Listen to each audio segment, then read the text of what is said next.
You're listening to Ideal Practice, episode number 190. Guys, one of the most popular topics we've talked about here on Ideal Practice is anytime we talk about systems, habits, processes that can make life easier for you, and in particular, how to hire some help. When we've talked about hiring a virtual assistant, a VA, or any kind of remote help that's going to help you up your game, help you improve the workflow, help you free up some time so you can do what you do best. You guys like that. And in today's episode, my guest, Chris McShanag, is going to tell us how to take this to a whole new level. So that's where we're going today. Stay tuned.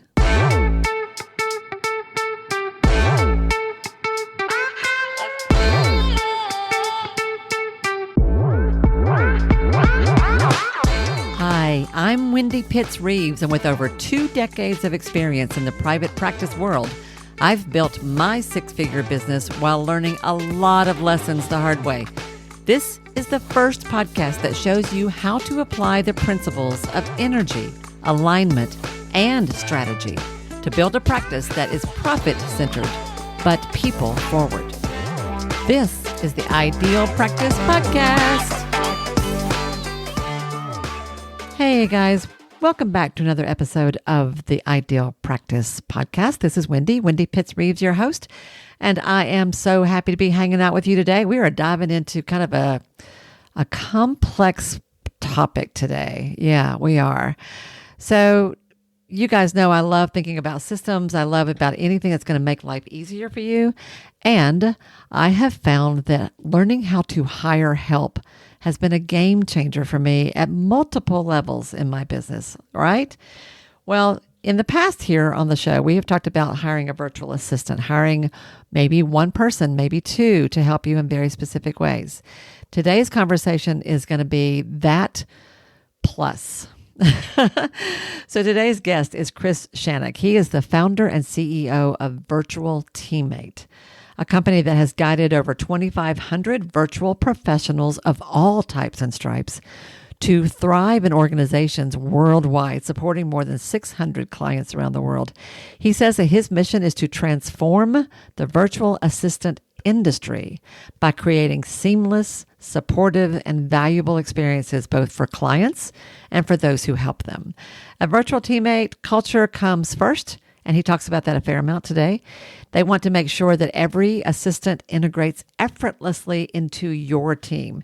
A lot of them are registered nurses, HIPAA certified folks, because he works a lot with medical practices. The people he brings on board to help are often medical professionals as well. He is especially passionate about building real partnerships because he believes that the future of healthcare and business is virtual, scalable, and limitless. So his leadership sets completely new standards in virtual staffing and operational excellence, which you will hear. Now, I want to warn you ahead of time, Chris has a little bit of an accent. It's lovely to listen to. I found him to be a delightful person to talk to, but he does talk quickly. You will have to tune in and pay attention. I will do my best to translate here and there because he's talking about some fairly complex or advanced concepts. Maybe that's a better way of putting it. But ultimately, what he's going to do is talk to us about all the different ways that having the right kind of help on a remote team can make your business flow more smoothly, more profitably, more pleasurably, and work better for your clients as well as for yourself. That's kind of what jumps out to me in particular. All right. So that's what we're going to talk about today. I hope you enjoy it as much as I enjoyed meeting this fella. I felt like he had a lot of good things to share. I learned a few things today I had never thought of before. So it was interesting. So without further ado, let's get into the interview. All right. Hello, everyone, and welcome back to another episode of the Ideal Practice Podcast. You've already heard a little bit about my guest today. So let me go ahead and bring him on board. Say hello to everybody, Chris. Hello, Wendy. Hello, everybody. It's a pleasure to get to talk with you today and have your listeners join in. Absolutely. I was telling everyone, no, I wasn't telling everyone. I was telling you that talking about hiring a virtual assistant is one of the most popular topics we've had here on the program. And that's true. So I'm eager to share your perspective because I think you have a whole different way of thinking about this. It's going to be helpful. Um, and I know that this is going to be useful and like practical for folks, which is really helpful and important to me. So let's start. Um, my favorite question has nothing to do with what you do. It's always, where are you in the world? I always like to talk about that. Where are you in the world? And then who do you serve and how do you serve them? Let's start there. Fantastic. So where am I in the world? I'm in Phoenix, Arizona today. We're a little nervous. We're getting over 100 degrees. It's here at the end of March. And so Oh, that's a little scary for us in Arizona, but we're super blessed to have an wow. opportunity to be here, obviously, during the winter.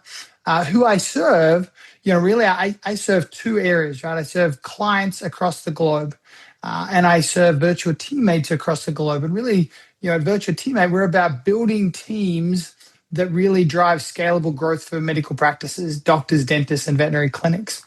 And we go about that by really being intentional on the matching and endorsement process, but Mm-hmm. really focusing on how do you enhance the experience of clients leveraging remote team members. Because, our teams have morphed, as you and I talked about over the last 10 years. If you go back 10 years, only 5% of our workforce was remote. Well, now we're well over 60%. And those team Wow. composition, That's a big yeah, shift. it Okay. is a big shift. And a team composition is different, right?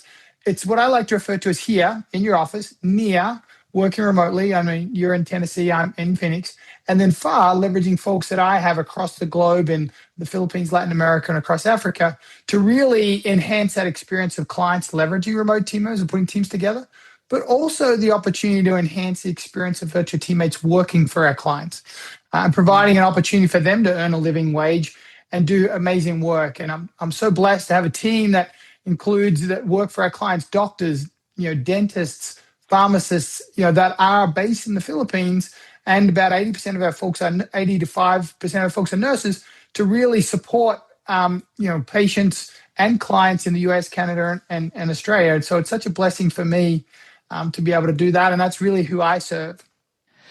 So you are working on both sides of this equation. You're helping medical practice. You said medical, dental, veterinarians. Did you say veterinarians? Yeah. Correct. Yeah, we do some Okay. work So in the veterinarian space. that's very interesting. So the medical side, the clinics, the providers, the practitioners, and then on the other side, virtual assistants, remote teammates, as you said, you're helping them to find people that are the right fit for them. You're working on both sides Yeah, of that, right? doing the match and then also enhancing them, right? So we have client success managers that work very directly with our clients to ensure the success of their engagement with virtual teammates. But also we're intentional to ensure success for our virtual teammates, providing ongoing training and Yeah. education for them to really enhance their skills and become more apt at the work they do, and therefore be more productive for our virtual for our clients, right? And so Yeah. we deploy them with technology.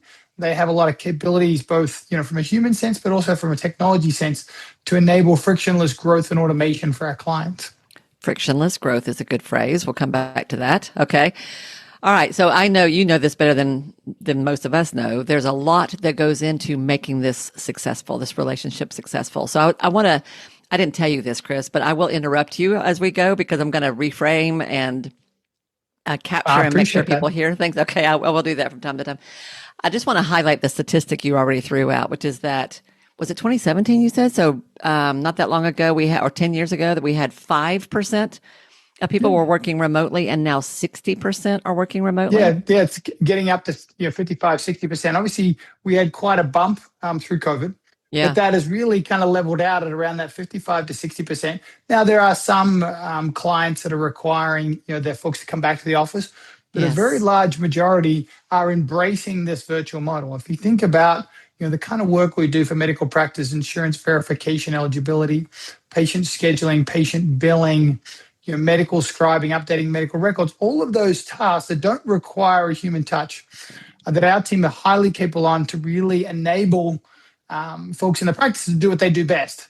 Hmm. Physically work with patient and focus on patient care, and not so much on administrative back office and paperwork. Right. You don't necessarily have to have a team of people down the hall. shuffling Correct. papers and making phone calls. There are ways you can do this now that free you up in all kinds of ways. And I mean, there's a Correct.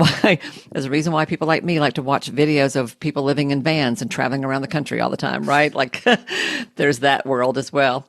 And I've had several people on the podcast who are literally traveling the world while they're running their business, which is not the goal of this podcast at all, but Right. it's always fun when I stumble into that. So this really you're right. The pandemic sort of broke this open. I had never used Zoom. I don't think, or very little. I guess maybe by then I had started doing coaching on Zoom, but I had done very little in terms of my professional practice, my clinical practice Mm. online. And like so many people, I ran a large group practice when the pandemic hit. I had always had between 10 and 12 providers at any given time. And we went online overnight. Like Yeah. I will never forget seeing my last client at 5 o'clock on a Monday and on Tuesday morning, like we are online. We are not seeing anybody in person because it was already, it was dangerous. It Right. happened that quickly. All right. So we all got pushed into a learning curve. And like you said, we're on the other side of that now. So let's start with, so the term I use often is VA, virtual assistant. I also don't think that does it justice half the Right. time, right? So, my particular I've had various people that I've worked with over the years, but my right hand, she's been on the program here. We've been working together for 10 years. I could not run my business without her. Like she is a godsend to me. Fantastic. Really, seriously, like amazing. And I've had enough experience with this for a while now, for probably 15 or so, at least 15 years, maybe a little bit longer, of hiring people to help in various ways. I've Mm. learned a few things. You're the expert on this. Let's start here. What what is a remote team member at all? What is a VA, a virtual assistant, and what are some of the more common misconceptions people have about this way of working? It's a great question, Wendy, and I appreciate your comment on the virtual assistant. I think you're right. Virtual assistant just implies it's somebody that assists you, right? Yeah. It also, that term is being used broadly for AI bots and virtual assistants. You may Oh, get that's true. online and you think about it's your virtual assistant, right? And so for me, I really want to embrace the concept, and hence why we named the company Teammate, because by definition, a team is a group of individuals working towards a common goal. And that's really where I'm intentional to not only enhance the client, but the virtual teammate experience so that they are part of your team, right? That it's a seamless thing. They're the far part of your near and here teammates. And so you become one team, right? But Hmm. what I do to really facilitate that is I take the heavy lifting of the human resources side of things, right? Because quite often, obviously, you can go online and just, online and find somebody, whether it be on Indeed or whatever it might be. But what I do very intentionally is when I bring somebody into the organization, I'm not just recruiting them in because I get about 2,000 folks apply every month. What I'm doing is Wow. really evaluating what's their behavioral traits, what's their hardwired behavioral traits, how do they act, what's their motivations, their work ethic. On top Hmm. of that, their technical skills, their speech and comprehension skills, as well as their IQ. So really a quite extensive vetting process before I bring them into the organization. Upon bringing them into the organization, I'm providing them with ongoing evergreen training and education and support, as well as IT solutions and automation so they can be more productive for our clients. Right. So it's not just, and I facilitate that relationship by providing a client success manager for a client. So you have somebody who's there to nurture that relationship if there's any concerns or any connection issues or anything that goes on. And then I also have a virtual teammate success management team that's focused on continually enhancing, enriching the virtual teammates and their experience. And so really the goal is to bring that all together. Where the misconceptions, I think, comes in, and this is why I'm very intentional on this, is they're just a person off in the distance that I don't need to worry about. Ah, And so we merely want them to be part of the team, be connected. The other one is, how do I know that they're actually doing what I've asked them to do? And so we're also very intentional leveraging technology to demonstrate the productivity of our teammates and the work that they're doing and ensure that they're focused. And that's why I can confidently say that on average, our team's about 47% more productive than having somebody in the office, right? Because of the work they do, the focus. They also work your clients' business hours. And so it's very intentional that they're working with that with very limited distractions because, they're working evening shift within the Philippines, which is the day shift here, for those Mm-hmm. folks in the US. Mm-hmm. Mm-hmm. All right. So I love that you're sharing, like, there are certain things that your company does Correct. that fills in some of the gaps around hiring remote help that we may not think of. You talked about the HR role, basically the human Correct. resource role, right? So everything from hiring, vetting, training, supervising, all the different aspects that go into being an employer, essentially. Correct. Like, there's so much more to it. But I really want to get into this misconception piece, because I think a couple of things that I think people do, and guys, you all who are listening, if I'm wrong about this, tell me. But my thinking is that a lot of folks in my world who are small business owners, so most of these do not run mega practices, although they're out there. There are those out there. But most of them are going to run, either they're a solo provider, just getting started, or maybe that's just how they like to work, or they've got maybe 3 or 4 staff. Maybe Right. my practice was a pretty good sized practice. But I don't know that that's necessarily the norm, I would say. So I think people tend to think one way or the other. Either I can't do this at all. It's too expensive. I don't even know where to start. How do you even find somebody? And how could I ever trust them to help me? Da, da, da, da, da. Or, oh, sure, I'll just hire anybody. And like you said, out of sight, out of mind. I'll just hand Right. this off to them and I don't have to ever worry about it anymore. So one extreme or the other, either I can't do it at all or it's an easy fix. And the truth is somewhere in between those two, right? I agree. Very much so. Yeah. Yeah. Because you think about it, like any team member, whether they be remote or in your office or working, within the same geographic area, there's a need for you to drive engagement. And what we've seen when you have employee engagement, you get huge success, right? They're 20 to 30% more productivity by being engaged. The other thing that we do a little differently than most is we don't focus on job descriptions. We focus on outcome-based responsibilities. What are the outcomes you're looking to drive? So let's say, for example, if on the claim side, I'm trying to get so many claims out the door with this level of accuracy, and we're tracking that to make sure that you're confidently achieving those outcomes. Not just do I have somebody that knows insurance verification. So it's really ensuring that we level set expectations up front, because while we do all of the human resources piece and get them all set up and ready, they ultimately work at the direction of the clinic and practice, right? Because they have unique processes, SOPs, excuse me, they come with the technical skills, but ultimately they work at the direction of the clinic, right? Yeah. Because we want to ensure from a patient, privacy, security, that we don't, within Virtual Teammate, have access to that information, right? So nothing can be downloaded to our machines. We're very well protected on how we handle those things. You just mentioned SOPs, y'all. That means standard operating procedure. What he's saying is that you have a unique way of working in your business. And you want things done a certain way, and that the folks that he works with will make sure that they're doing things the way you want them done. That's essentially the gist of that, right? Thank you, Wendy. Yeah.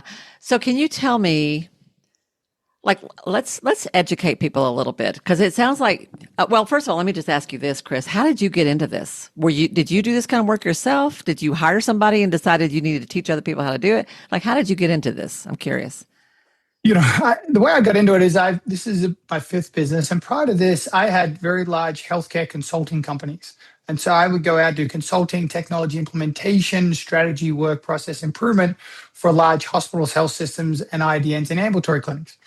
And what I was constantly hearing from my clients was, love the technology. However, I end up spending more time in front of the computer, more time on the phone than I do spending time with patients.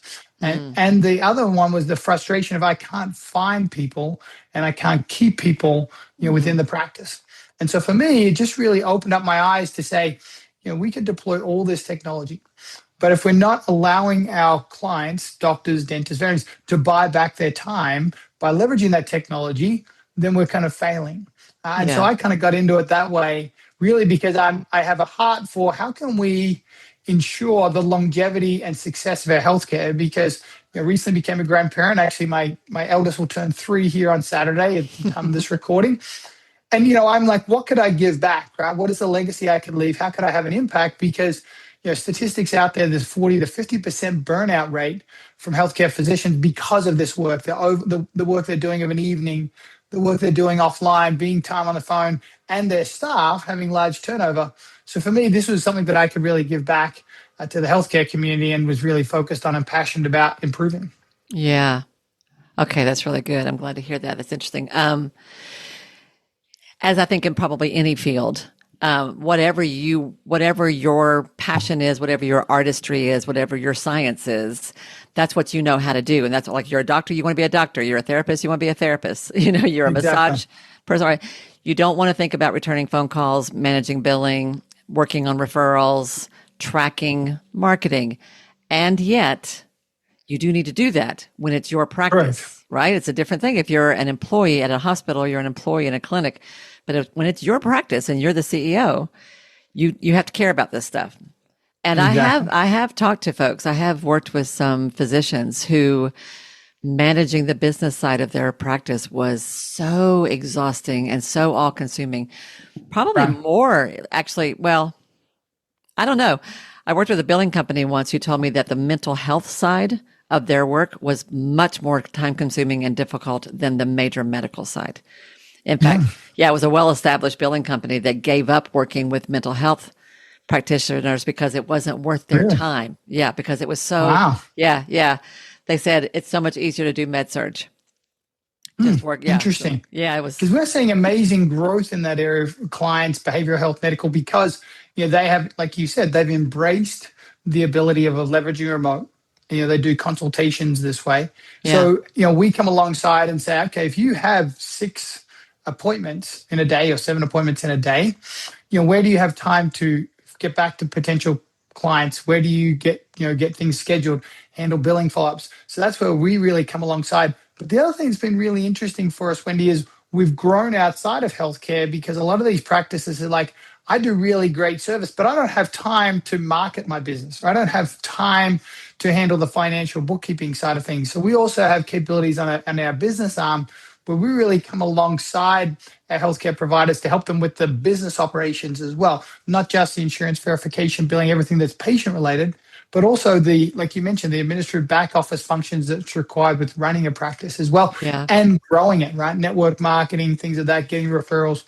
We do a great job and our team does a fantastic job of really supporting those areas as well. yeah. Yeah, that was what drew me to talking to you was your idea that hiring the right kind of remote help can be a growth engine for your practice. That's what you said that caught Correct. my eye. Yeah. So talk to me about that because what it doesn't feel like a growth engine. It feels like it's one more thing for me to pay for. And yes, it would be nice, like having somebody clean my house. But the truth is, I can clean my house. I don't have to have somebody. So how can hiring remote help me grow my practice? Yeah, I mean, I love this question because I'm really passionate about it. It's really stepping back and saying, how many $100 resources do you have doing $10 tasks? Mm, Because if you have folks that, doctors, highly trained nurses, practitioners in your practice doing invoice follow-ups, sitting on the phone for an hour, insurance verification or getting back billing, that's not the highest and best value use of their time. And so we very intentionally work with our clients to say, what's the highest and best value use of your time? What are the tasks that you feel like are holding your business back? Is it on the sales and marketing side? Is it on the insurance? Is it about getting paid? Quite often, a lot of our doctors, as we talk to, they say, their patients say to them, I love you, doctor, but I can't get hold of you. yeah. Or I love you, but I get to the practice and I don't know the insurance needs or anything, or I didn't know I had to follow up on this. And so there's a constant rescheduling, or hey, I have to keep changing my appointments. That's where we come alongside and really help that patient satisfaction and ability for practices to grow, because then you're able to have more throughput, right? You're able to do, particularly on the medical scribing, if you think about, when you meet with a patient and you need to document the medical notes to drive the billing, quite often we have physicians that are meeting with a patient, then they'll go sit at the computer and type it out. Just imagine that being able to be done real time. So when the doctor finishes the appointment, can turn and say, review the op notes, say, yep, good, sign off and away. They're able to be more efficient and more effective, and they're able to leave on time from their practice without the necessary need of carrying home paperwork and other things that quite often burn physicians out of an evening. Now, is that hiring help that's doing that, or is that AI that's doing that? Because I'm hearing about more and more people who are using AI in their note taking or in recording their sessions or their contacts with clients or patients. So yeah, Yeah. we leverage AI a lot for our business, and it's a really powerful tool. But if you think about, and I wrote an article recently on this, the unstructured nature of data within healthcare makes it very difficult to fully embrace AI. And so what we do is we leverage AI agents, as we talked about, but also there's a live human oversight, right? We're trained, virtual teammates, kind of handling, either reviewing the calls real time, insurance verification, ensuring accuracy and quality and proper documentation, and then smart escalation if there's any areas of concern or requires additional support. So it's Mm. less about AI replacing people, but more about how do you enable virtual teammates and your team Hmm. in general staff with technology. Yeah, yeah, yeah. You made a good point that I think it's making me think. You talked about people. Doc, you're a great doctor, but I can't get a hold of you. Right. It's very hard to get a hold of any physician, honestly, for any reason. Like even as a Right. coach, as a business coach, when I'm talking about building up referrals and building up a network, establishing a relationship with a physician is not an easy thing. And as a provider myself, over the years, I can think of multiple situations where there was a various practitioner, a doctor or a psychiatrist, somebody in the area who was really good, but their front staff were challenging. And I would warn Mm, people, I'm going to refer you to so and so. Once you get in the door, it's worth it. But I have heard that the front staff are not always the warm and friendlies, or it can be daunting to get in, but it's worth it once you get in. Like that's key.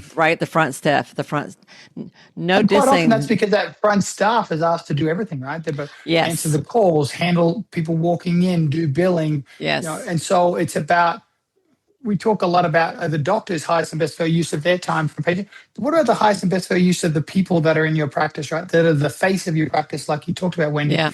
How do you empower them to be more successful and be really delegating? Because what I'm focused on is value creation. How do you continually and responsibly add value to the practice? Mm-hmm. And that's about focusing on the best work. Mm-hmm. Mm-hmm. Yeah, I was just thinking it's not because those staff are not good people. It's often because they are overwhelmed and overworked, right? Yeah, And where I see that is because you've got the professionals in the background don't want to deal with the business side of stuff. They just want you to go correct. fix it. You go handle it. They dump it on their staff, or they'll have some poor office manager that Right. that I can think of several cases where I've seen this, where whoever that office manager is like Atlas holding up the world, right? Yeah, Yeah, yeah, yeah, exactly. yeah. So your point is that if you think strategically and carefully and you hire the right people in the right roles, and there's lots that goes into that, you can redesign your practice, your business in a way that makes it, you used the word frictionless earlier, like makes it easier for you to have contact with your clients, to do the clinical work that you're called to do, and make things run smoother, Correct. which can also, like, I'm thinking, like, remove roadblocks, eliminate inefficiencies, probably save you money in the long run. You talked about $100 jobs doing, or $100 people doing $10 jobs. Correct. Yeah. And a Okay. great example, I just got off the phone with a client. I'll give you an example that I think is really powerful. Clients in Los Angeles and had a lady who would drive to doctors' offices for referrals. And so she would meet with them, talk to them about, referring to their practice. She decided to go on maternity leave. I shouldn't have decided, she went on maternity leave. Um, and so they came to us and said, we have this need. We're having a hard time finding somebody. So what we did is we deployed a virtual teammate to that practice. That virtual teammate was able to leverage Zoom to meet with these practices real time, and leveraging DoorDash, provide bagels and coffee for that meeting. So now he's gone from doing potentially 2 to 3 appointments a day, to 5 to 7 to almost 8 appointments a day, thereby driving additional referrals, and then helped his business grow. So there's an opportunity, an example how leveraging remote team members to be more effective and efficient, and the technology that's available to really fuel and grow your business. He was able to grow more referrals at a lower cost, obviously leveraging our teammates, and higher touch points. And so just think about, if your practice, if you're trying to grow, how could you think about the tasks that you do every day that limit the growth of your business? And Mm-hmm. how could you delegate those? And so we Mm-hmm. leverage, a lot of work we do with our clients about, minutes to millions, right? What are the minutes right now that are taking up that aren't allowing you to achieve the millions you really need? Mm-hmm. Mm-hmm. So in that example that you just gave, was the guy that was setting up the meetings, was he marketing to these practices? He was trying to get them to refer to him or to Yeah, refer to somebody he was working for? to refer Tim. So he happened to be, in the dental surgery area. Okay. And so, he was meeting with dentists Yep. and meeting with orthodontists to get referrals and or Got it. existing referral partners to kind of make sure that they had everything they need. And so an ability to communicate, hey, here's a new procedure we've got in place. Here's some of the work we're doing. Yeah. Just really educating their referral partners. So when they had patients come in, they could refer very comfortably. Yeah. And then getting out into the market and making sure there's an awareness of their capabilities. So driving more business to their practice. Now, what they caused is obviously to leverage our folks as well to handle more scheduling and patients. And so it's able to really grow the business quite successfully by getting more referrals in, at a lower cost to acquire clients, and thereby being more efficient, effective, and then growing his practice. I love that he was having sales conversations with these people, marketing Correct. and sales conversations. But whereas in the past, you would have set up a meeting at a clinic or an office and you would have gone in carrying a box of donuts. He was meeting Correct. with them virtually and having DoorDash bring them snacks. So the food was delivered. So you're leveraging technology, right? That's pretty You're able to smart. get more done. I mean, particularly in Los Angeles, that you're not having the travel time, Yeah. you're not Yeah. having the commute and the associated costs with that. The piece I'm missing there is he was working on his own business that way. So where was the remote help? Was it who was help? So, Like was so somebody the help? remote Yeah. team member was the one, doing the Zoom, right? So he had a person from us that was actually conducting those phone calls, conversations Oh, with the got it. referral partners. Okay. We built a script, the existing script that the lady that went on maternity leave. Got And so it. it's just replicating that in a virtual setting. He wasn't doing all those meetings himself. He had team members No, who would do those meetings for him. Okay, y'all, that's like training your own sales force. That's what you're talking about. correct. So if I wanted to go out and meet with 3 local hospitals and 4 large counseling practices to tell them about the new service I'm offering for parents of newborns, I could Perfect. have 3 people that I train that are remote who could set up those meetings for me and handle it for me. That is a very Handle it. specific, yeah, that's a high level of skill there. That's a high level of Yeah. skill. Yeah. Okay. But definitely on the network, but just think about nurturing all of your referral partners today, right? If you made a touch point with Wow. them, Yeah. once every other week and said, hey, send them some donuts, whatever it might be, and make a connection and make sure you're front of mind when those things come out. Share additional materials with them, that they can have in their office. Okay, Chris. So this To is a new provide. idea to me. This is new. So when I think about hiring assistants, I think about billing. I've never been comfortable with this, but the idea of having someone who can answer the phone live, scheduling, who can take referral phone calls and act as sort of like an intake coordinator, that kind of thing. There's all of these Certainly. require certain levels of skill. So I think of low skill activities, just purely administrative, data entry, whatever things that like I can give you a template and you can send an email out. I think of Mhm. low and then high levels, but it's still all administrative. Right. However, one of the things I know about hiring technically a VA is that you can hire people who are specialists in certain types of, you can hire someone who's really good at websites. You can hire someone who's really good at Correct. the legal side of stuff. What you're talking about, and you can hire, like it's not unusual either to hire people who are like social media managers, right? Correct. Yeah. Somebody please write my Instagram post for me or my Facebook copy for me. But what you're talking about is a level above that. You're talking Correct. about you can add a remote member to your team that with proper training, supervision, with all the right systems in place, and that's no small thing.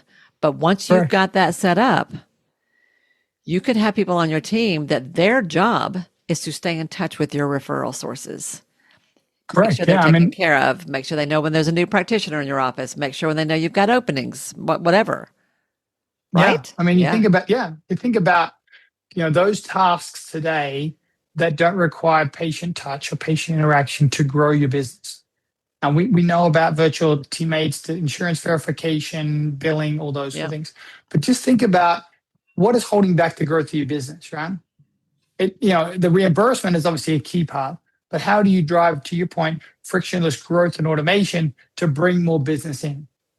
And if you have more capacity, great. If you're losing capacity because you're too busy, okay, how do you expand that capacity? Well, think about what are the $10 tasks that are being done by your $100 resources. And so what we find at Virtual Teammate is somebody gets started with one virtual teammate, and on average, about 10 to 15% of our client base adds an additional one every month because they're like, okay, Wow. great, this is working well. What are other areas that are holding back my business? What about if I had somebody that they were focused on network marketing? Could I drive more leads and opportunities come in?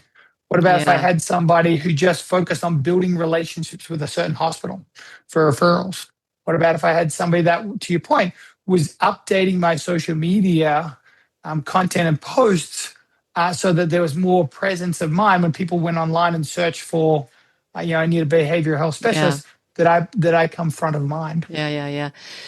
Your point about capacity is a good one. When I did have my group practice that was at its peak, we reached a point where we stopped marketing because we had more business than we could keep up with, right? And we began to be worried about having to turn too many people away.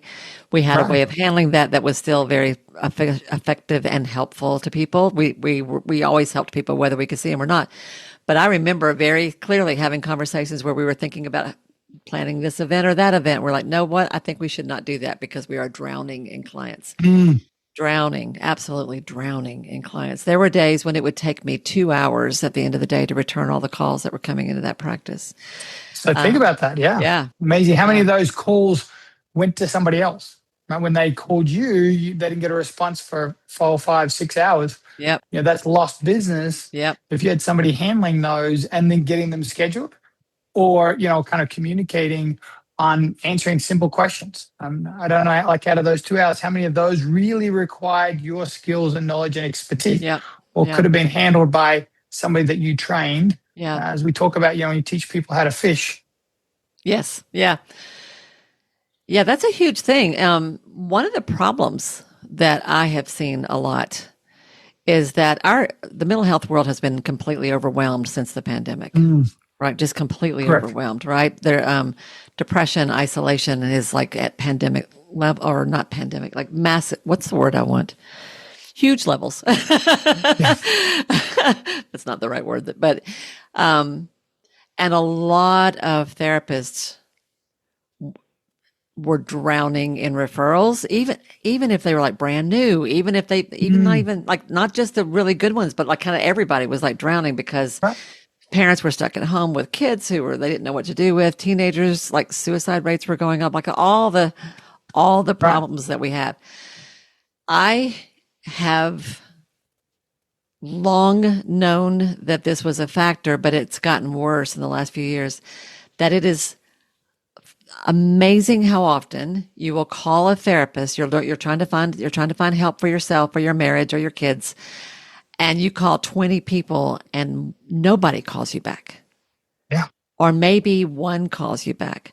I, for years, this is not such a factor now because my business is completely different nowadays. But when I was running a really full practice and I was seeing 25 people a week, I would sometimes it took me a while to call people back because I was getting so many, right?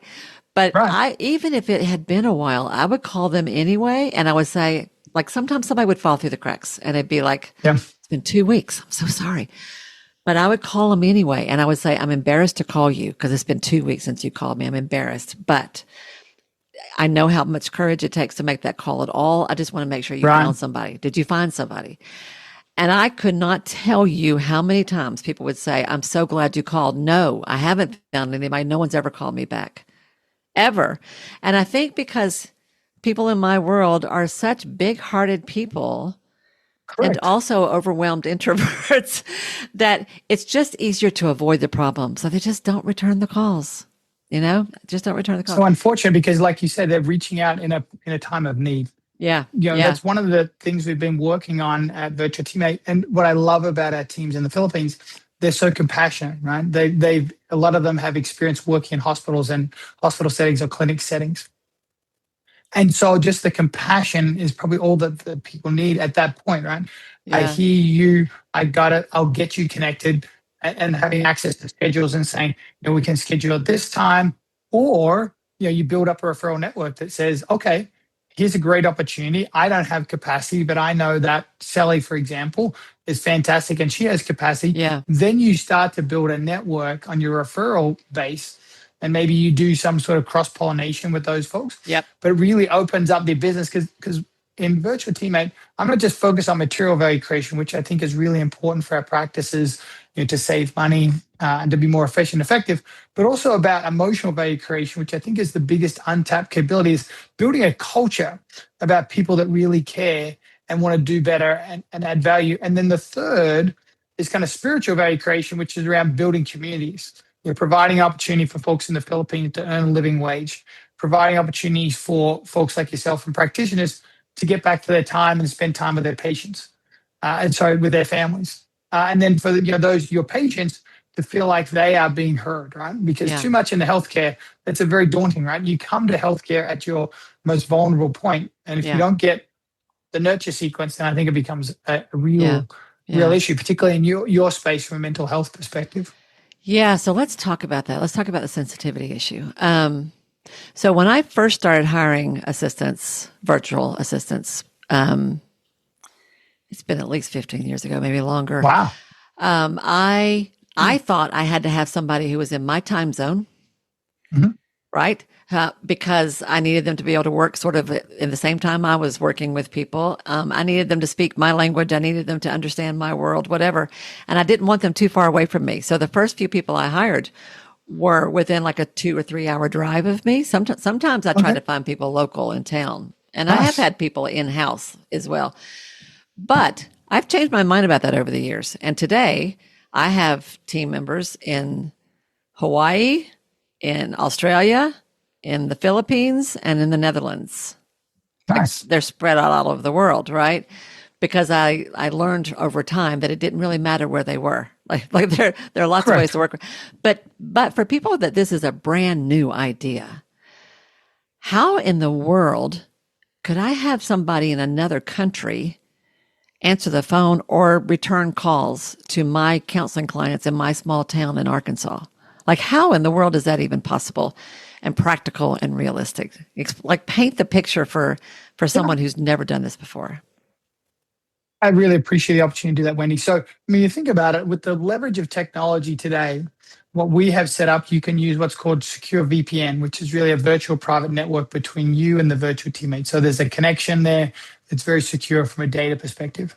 You can also set up what's called a voice over IP, which allows you to, or what was commonly referred to as VoIP, where it allows that leveraging the internet and data that the phone call can travel. And so a lot of our clients have a situation where, somebody will call their office. If it's not picked up in the first 2 rings, it automatically gets directed through their voice over IP to one of our teammates who answers the phone. And just so you know, our virtual teammates are all dedicated to our clients. So it's not like one day Sally answers the phone, another day Harry answers the phone. It's part of your team, so it's always the same person that's going to be doing this. Okay. Predictable person that you can train and culturally aligns with your business. And so then they answer the phone. They speak with the patient. They have access to your schedule. They have access through the secure VPN, so they can do all of that work. They may have FAQs that you've developed to respond to certain situations. And then leveraging voice over IP, they can call that patient back, and it appears through technology that they're calling from your office. And so it's the same phone number that comes through. And the nice thing about worker teams in the Philippines and around the world is English is such a strong language, particularly in the Philippines. It's the first language taught in school. Now, granted that folks have a little bit of an accent, but there's technology that you can use to remove that accent, potentially if you're working with elderly patients that may struggle a little bit. But we are very intentional. And for your listeners, just a kind of a funny story, we require out of a 9-point international scale, you be at least an 8.4. I got an 8.5. And you have a pretty strong accent. You have a pretty strong accent. So being, as I like to tell people, I'm bilingual. I speak English and American.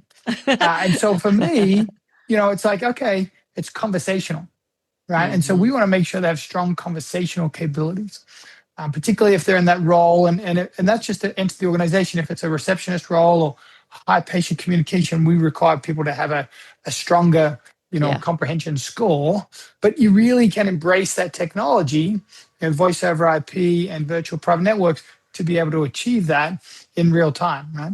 Yeah. Therefore, you give that opportunity for your practice to respond, but if they don't, you're right there. Our team's right there to support them. And Chris, you're from Australia. Am I remembering that right? I am originally from Australia, yes. Yeah, originally. Okay, that's what I was thinking. I just did an interview just last night with somebody in Sydney. Oh, nice. Australia is Yeah, like no. everywhere. I don't know why I keep bumping into people Well, from it's there. as I tell some folks, we're a small country, although we're actually the same geographical size as the US, which a lot of people don't realize. But of course, we have about 25 million people versus 350. Yeah, it's an interesting Mm. story. I came here as an expat with IBM. Told my mum I'd be gone for 3 years. I came over here single, now married, 4 kids, 3 grandkids. So I think I'm here for the long run. Much to the disappointment of my mum, but yeah, I get back pretty regularly, so I think that's why the accent stays. I love it. Yeah, this person I was talking to yesterday in Sydney, she said when people leave Australia, they tend to stay gone a while because it's a long way. You Yes, know? it is. It is. Yeah, and I've noticed that actually. That's true. Um, I want to go back to what you just said. I want to make sure people get this because it can be a little overwhelming at first, but it's simple. There is complexity here. The complexity is how you set it up on the front end and getting the right people in place. I want to say that Right. because I've never had a bad hire. I've been really lucky. But even with that, my hiring skills have evolved over the years with experience Right. and it's even better than it used to be. Right. But I don't want people to think this is easy. It's not. To do it right, Right.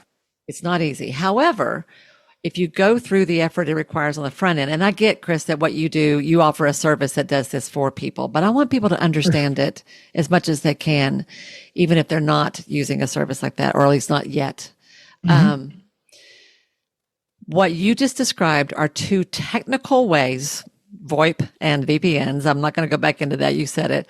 But these two basic technical ways that you can set up a system where people are doing phone calls through your office that are private, secure, no matter how far away the people are on each end of the line. You can set it up in a way where it is private. You can set it up in a way where it's confidential and where it will sound like it's coming from your office.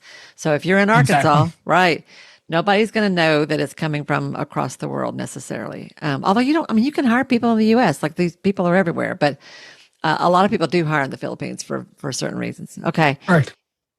And you talked about FAQs, right? So part of what you do to make this work is you set up as the business owner. This goes back to the SOPs, the standard operating procedures where we started today. You set up a system where part of your training is to make sure that whoever's doing this for you knows exactly how you want them to handle every scenario you can think of. And there will be some you haven't Correct. thought of yet. And when those happen, you write a template for that one too, right? So, Exactly. right. So how do you handle somebody who's suicidal? How do you handle somebody who's upset on the phone? How do you handle a call from a doctor's office versus a call from a client? How do you handle questions about money?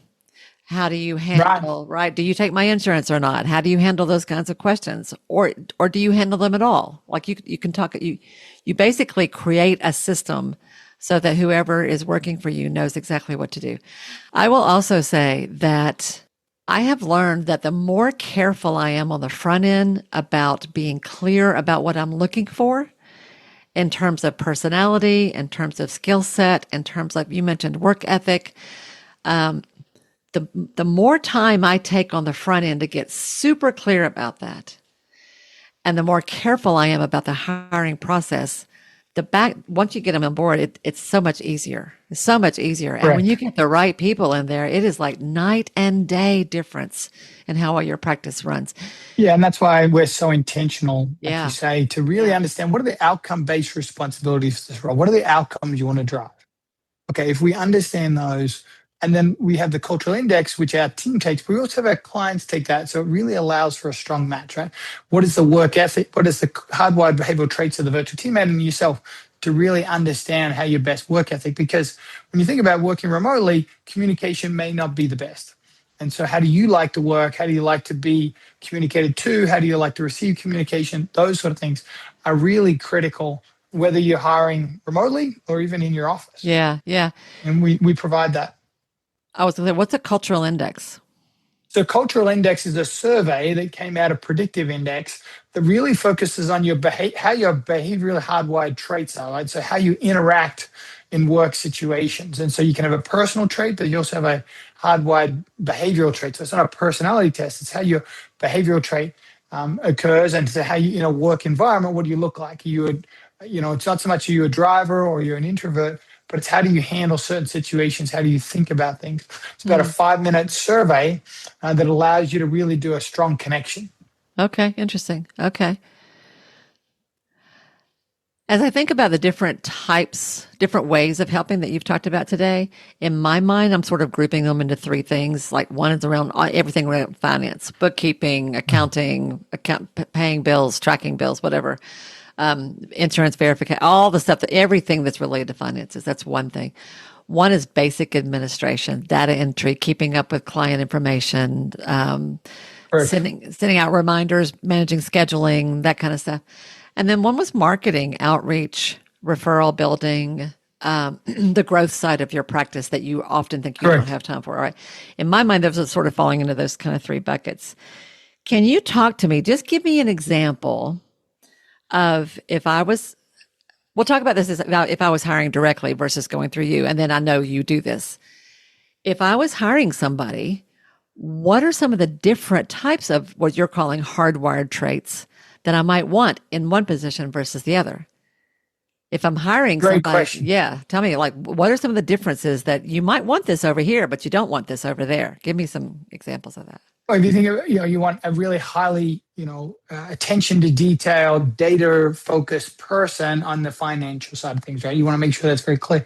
But if you're working on marketing and being creative, relationship building, you probably don't want somebody like that, right? And so it's really making sure you're matching not only the right personality, but to the right role, Yeah. and ensuring that that's how they're hardwired traits. Because on the marketing side, you could get overly precise and lose the creativity side of things. But you obviously don't want a highly creative people when it comes to your finances. You want somebody in the insurance verification and billing area to be attention to detail, but very high focused and kind of repetitive, right? Very comfortable in that fast paced environment. On the scribing side, making sure you have the right, personality from a hardwired, how they behave and do data entry and things like that. So it's really about aligning that. And then, of course, on the patient scheduling side of things, interacting with patients, you want somebody with high empathy Mm. and empathetic, kind Yeah. of driver. So that's really where we come alongside and make sure we're not just doing a match from a personality or person perspective or technical skills, but the right person that's kind of aligned to your practice, Yeah. particularly in your space. When you look at mental health, you want people that are very empathetic, right? It may be different, like you said, in a billing company or in an area that's just doing with insurance verification. There's Yeah. less need for empathy, but more for results driven. Right. Those are really great examples. 'Cause those are very different. So if I need someone who is a high fact finder, a detail oriented person, someone who's very organized, systematic, likes, loves to think in spreadsheets, Right. I may not care what their accent is. I may not really care, Correct. right? As long as Yeah. they can write well, but I may care about how we communicate. I may care about how we organize projects. I may care about, Exactly. right? Do I want someone who can just take it and run with it? Or do I want someone who's going to check with me before they do things? I don't know. 100%. Right, Yeah. right, And, right. and, or somebody that needs a lot of nurturing and guidance and direction, or somebody who is really able to take an idea and run with it, right? And so they're two Yeah. different people. Because if you're a visionary, right, and you're running and going, you need somebody that's kind of an architect that can kind of take Yes. that vision and build into something. But if you have somebody that needs a lot of answers, a lot of questions, then that would be a frustration for you, right? Right, And so right. that's another key thing to be thinking about. And we do all of that very intentional matching up front, excuse me, to make sure it's a strong capability for us. There's so much. There's so Yeah. much involved. So much involved. Yeah, because Yeah. if you're doing it yourself, obviously, like you said, that's a lot of work. It's a lot of Yeah. HR responsibility that we kind of ideally take off our Yes. clients' backs. And for whatever reason, it doesn't work out. Yeah. We're there to support, transition, bring the additional person on, roll that person off, and we're intentional to maybe capture that information so it's a smooth transition as well. That's a good point too. Sometimes people don't work out and you have to be able to manage that. That's right. Yeah, yeah, yeah. Exactly. Yeah, I went through a hiring about 2 years ago. I made a decision that it was time to up my game a little bit in terms of the podcast, and I wanted to hire some help with the podcast. And I probably spent at least 2 months, maybe a little bit longer, just figuring out what I wanted to hire. Like all the different, like I really, it took me much longer to get clear than it did to actually do the hiring and the training. Like that's where I'm coming from, because I thought, because I had enough experience at that point to know I really, really, really need to have this nailed down before I put it out there. And Yeah, I I did. understand. What are the outcomes you're looking to drive? What Yeah. is the value that you're looking to create by Yeah. this role? Yeah. And that's why we tell our clients, like, think about how much value you're creating today by performing certain tasks, Yeah. and how much more value you could create if you had freed up time to do what you do best. Taking an additional patient, reaching out to an additional referral. Think about those things and how that could drive your business. Often people talk about the ROI on hiring help is that it frees up your hours to be going earning more money, right? That you can see more Right. clients if you're not spending time on this admin. But you're talking about value creation. That's something you keep coming back to. And what that makes me think about is, as a client, as a consumer of your practice, whatever it is, it's so frustrating sometimes to be on the I don't think people realize sometimes. Like, I always tell people, you should go out and try being a client at your office. Like, call, like you're going to make an appointment, Yeah. or that you're going to change one, or that you have a billing question, and see what it's like. Because oftentimes there are frustrating points there that I don't think people even know about, because they're just sort of Correct. not paying attention, right? So when you talk about adding value, I'm like, you will serve your clients better if you give yourself permission to look into this. I want to touch agree. one more important thing before we sort of summarize a little bit. I guess this is probably true in all healthcare, but it is especially true in mental health. Privacy and security is just so critical. I mean, we really are Correct. dealing with the most sensitive things out there, right? Abuse and trauma, addiction, illegality, domestic violence. Like, not everything's like that, but that's out there. It's a big part of the world that we work in. So when we bring anybody on board who's going to be talking to a client, like, the ethics, the way we have to protect the ethics of that interaction is like so high. Right. How do I feel safe as a practice owner hiring somebody I've never met in person, that I'm going to trust them to handle my clients? And they're incredibly, how do I know they're going to protect confidentiality, that they're going to treat people with respect, that they're not going to look down on folks because they will hear stuff. They may, the heaviest clinical stuff maybe won't show up in that initial phone call, but sometimes it does. So Yeah. how do I feel safe hiring somebody knowing how incredibly sensitive this work is? Yeah, I mean, I think there's two parts to that, right? There's the data privacy piece, which is hugely important, patient confidentiality. We take that very seriously from a technology standpoint. And we adhere to, obviously, the HIPAA laws here in the US, but also the data privacy laws in the respective countries. And so, for in the Philippines, data privacy is a huge thing. It's actually more onerous and more litigious than here in the US in regards to their data privacy policy. And so, from that perspective, we're very comfortable. But you touch on a really good point, Wendy. It's about the emotional value creation, which is about the comfort level and the culture. And so that's why we're very intentional of evaluating people as they come into the organization, that they meet those needs and that they are the right folks. And we provide ongoing nurturing and support, and that you have the resources available. Internally, I provide mental health and clinical support for our teammates, right? If they need it, because it is a big thing for the folks that I hire as well. And so it's about ensuring that it's a strong match and that they do have the right ethics and quality. So we have, as I mentioned, a very rigid vetting process to ensure those things are in place and provide ongoing coaching and education in that space. And so, you talk about, meeting people in person. We make sure we facilitate when folks are selected, we provide an opportunity for you to meet them.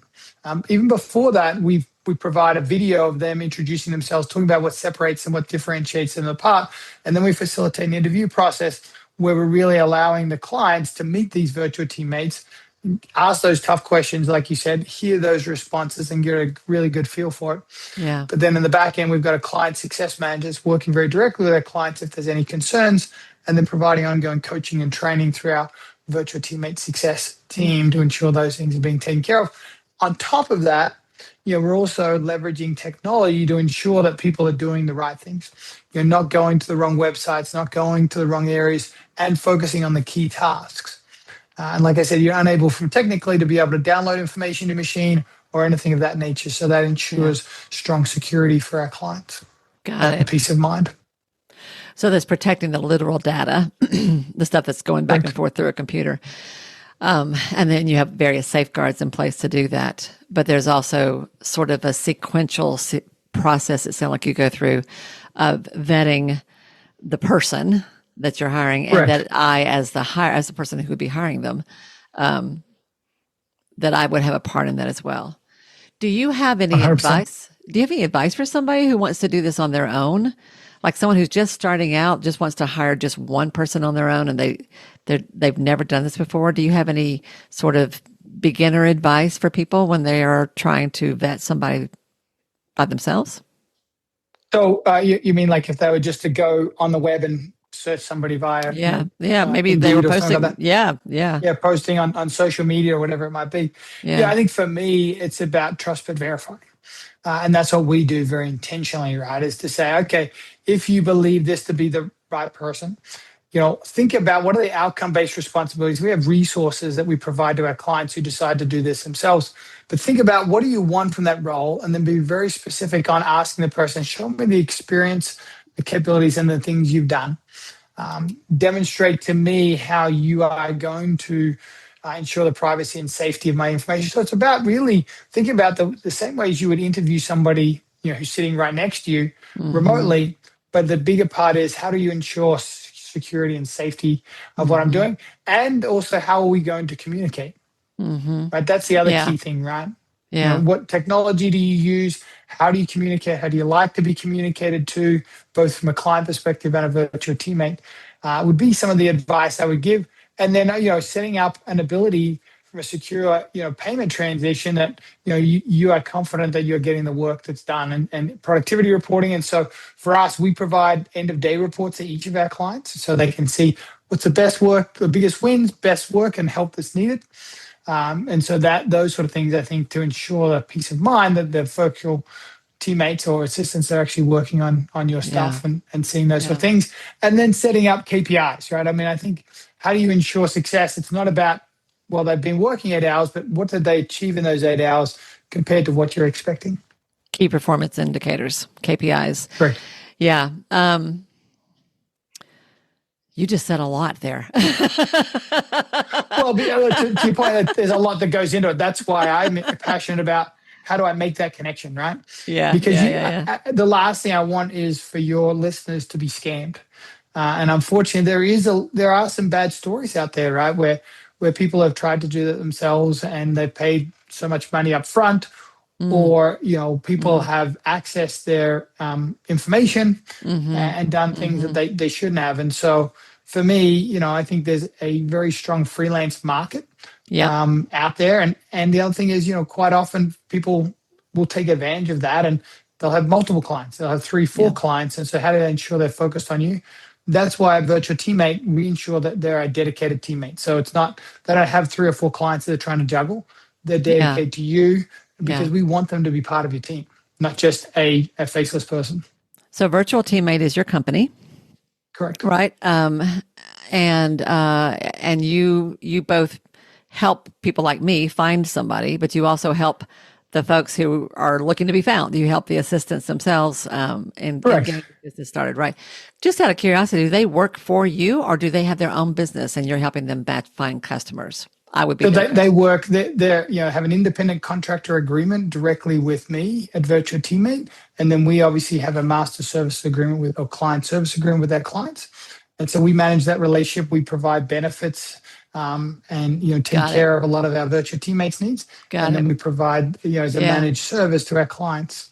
Okay, so That's an important distinction. So, like one way of hiring a virtual assistant is to go online and just to go, there's lots of different ways you can do this out there and go find your Right. own people, interview your own people, hire your own people, set up your own people.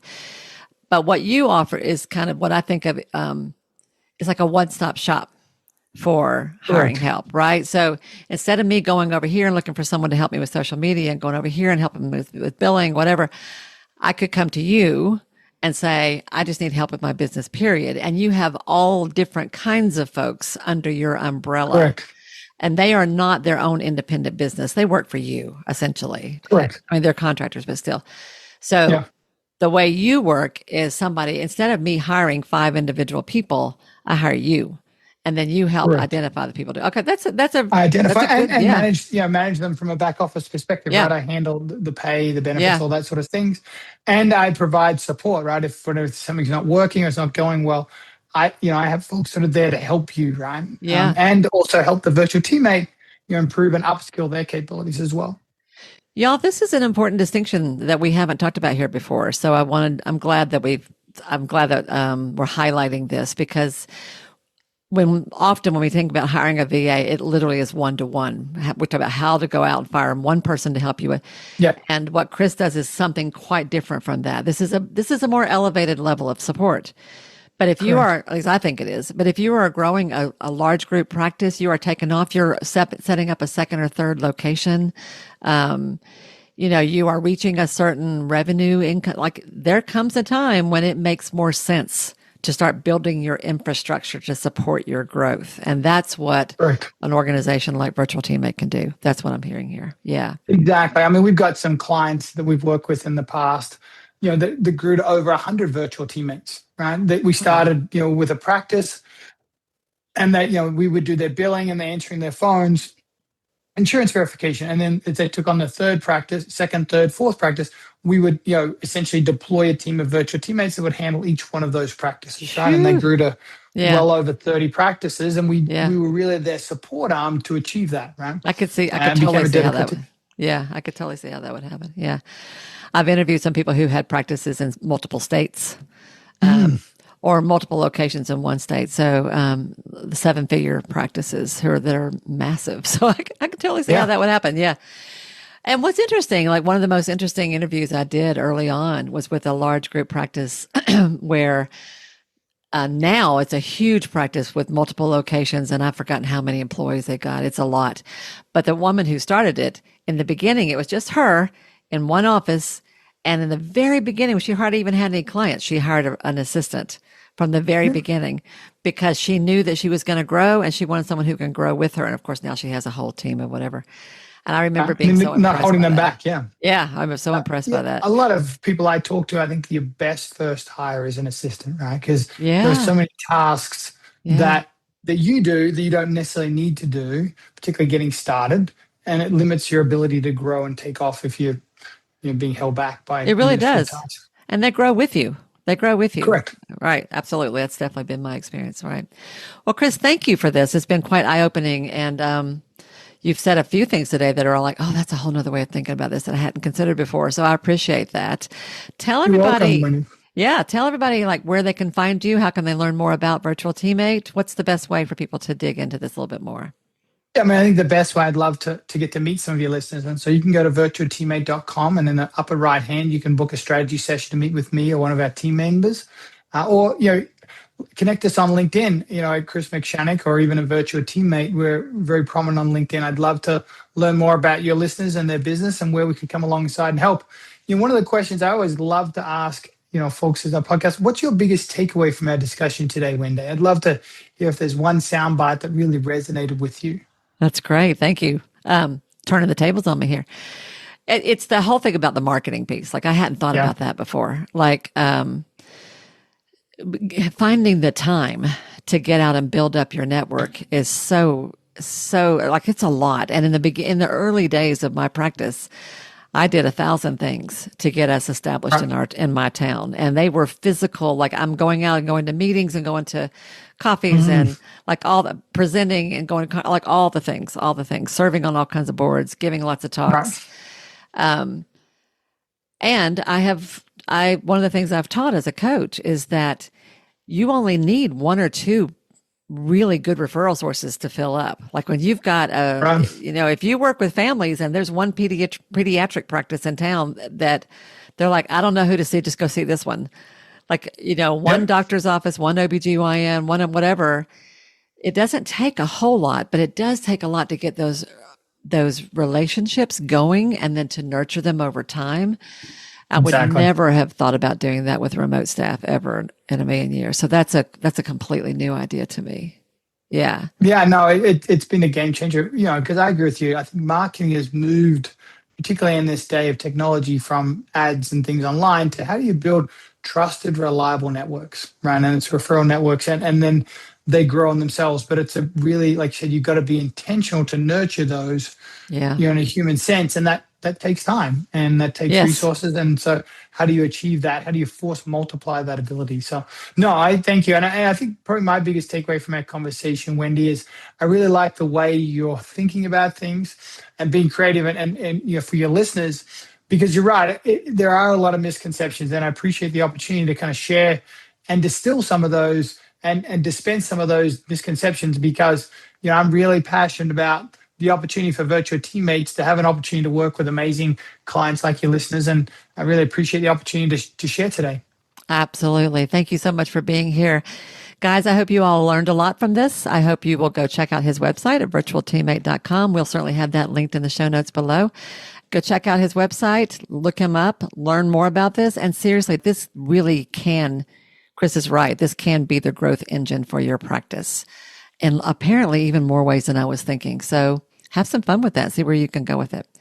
And with that, I'll let you guys go. Yeah, absolutely. Y'all have a great week, and I will see you next week right here on the Ideal Practice Podcast. Bye now. Hey, y'all. If this program has become important to you, if Ideal Practice matters, it would mean so much to me if you'd be willing to take just a minute to do one or two of the following things. First of all, would you follow or subscribe to the show here at Ideal Practice? Following me helps you because you'll never miss an episode, but it helps me as well for all kinds of reasons. To do that, all you have to do is go to the show page for Ideal Practice on Apple Podcasts or Spotify or wherever you listen to podcasts. There, just click on the plus sign that you'll usually find in the top right-hand corner, or click on the word follow that you're going to find somewhere there on that page. Of all the things, this really is the most important thing you can do for the podcast itself. While you're there, it would be extra special if you would be willing to give me a 5-star rating, and even better than that, a review with your own words. Your words matter. And when you write what you feel, what you think, you uplift and encourage others. And I love that. If you want to go a step further than that, take your favorite episode or two, one of the ones that has meant a lot to you, and share it with a friend. Could you do one or two of those things for me? I promise I will love you forever. You guys matter to me, and I value your support more than I can possibly say. Thank you, sweet friend, for anything you can do to help me out and support the show. I'll see you again soon.